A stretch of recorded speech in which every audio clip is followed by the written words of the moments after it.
এবার নিজের জীবন নতুন রঙে রাঙাতে যাচ্ছেন জনপ্রিয় গায়ক অভিনেতা তাহসান খান। আবারও বিবাহ বন্ধনে আবদ্ধ হচ্ছেন তিনি। বছরের শুরুতেই এই সুখবরটি প্রকাশ পেয়ে তাহসানের ভক্ত অনুরাগীদের মধ্যে চমক সৃষ্টি করেছে। কোনো ধরনের পূর্বাভাস বা গুঞ্জন ছাড়াই হঠাৎ এই সুখবরটি পাওয়ায় অনেকে বিস্মিত হয়েছেন। শনিবার সকাল থেকেই সামাজিক যোগাযোগ মাধ্যমে তাহসান ও তার বাগদত্তা রোজা আহমেদের বিয়ের ঘরোয়া আয়োজনের একাধিক ছবি ছড়িয়ে পড়েছে। হবু নবদম্পতিকে শুভেচ্ছা জানাতে নেটিজেনদের মধ্যে উত্তেজনা ও ভালোবাসার ঢল নেমেছে। শুভেচ্ছা জানিয়েছেন বিনোদন অঙ্গনের অনেকে। এমনও লিখেছেন কেউ কেউ, অবশেষে চাঁদের আলো খুঁজে পেয়েছেন তাহসান, তার সেই প্রিয় গান যেন অবশেষে সত্য হয়ে ধরা দিল।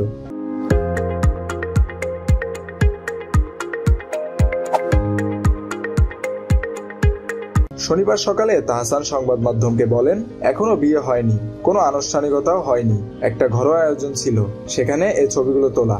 জানা গেছে রোজা নিউ ইয়র্ক ইউনিভার্সিটি থেকে কসমেটোলজির ওপর পড়াশোনা করেছেন।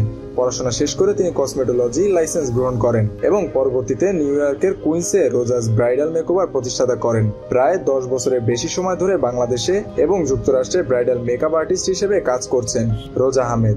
সামাজিক মাধ্যমে রয়েছে তার অসংখ্য অনুসারী এবং নেটিজেনদের কাছেও জনপ্রিয়। তাহসান খান বাংলাদেশের বিনোদন শিল্পে গায়ক, গীতিকার, অভিনেতা এবং টেলিভিশন উপস্থাপক হিসেবে সুখ্যাতি কুড়িয়েছেন দীর্ঘদিন ধরে। কর্মজীবন শুরু করার আগে ব্ল্যাক ব্যান্ডের সঙ্গে তার সঙ্গীত যাত্রা শুরু করেছিলেন। এটি তার শাস্ত্রীয় এবং আধুনিক সঙ্গীতের অনন্য মিশ্রণের জন্য পরিচিত। মেহেদী হাসান বাপ্পি, খুলনা গেজেট।